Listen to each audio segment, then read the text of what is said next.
渋谷の街を歩いていると、駅を中心に人の流れが絶えず動いています。そんな東京の大きな街について、藤井風さんが語った何気ない言葉が、最近ファンの間で改めて注目されています。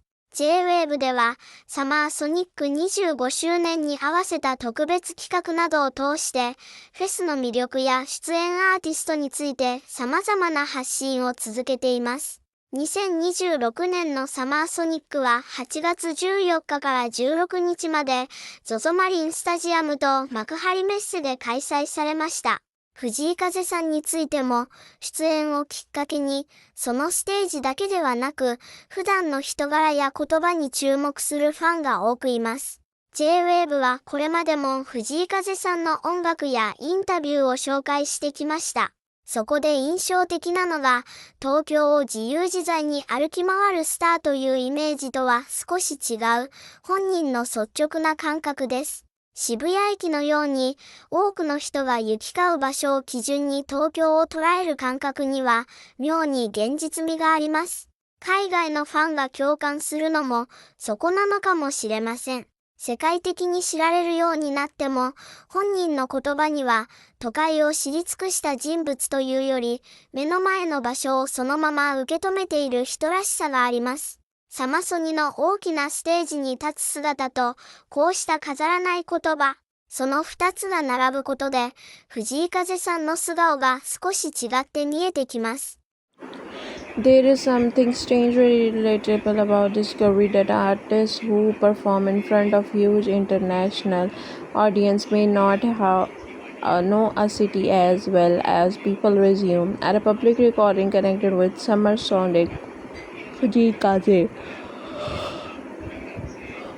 was asked about Tokyo and the place he knew. His answer quickly became one of those unexpectedly funny moments the fans remember.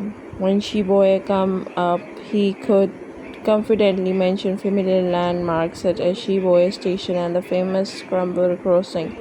For a moment, it sounded as though he might start listing all kind of places around the city, but then came the honest part. He admitted Shibuya was basically where his knowledge stopped.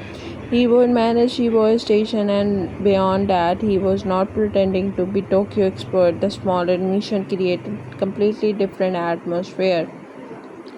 Instead of trying to make himself sound more acknowledged, he simply accepted the limit of what he knew. And somehow that was much more entertaining. The constraint is what makes the story memorable. Fujikaze is an artist who can stand on a massive festival stage with remarkable confidence. His music has reached listeners far beyond Japan, and his performance can feel carefully controlled and highly expressive.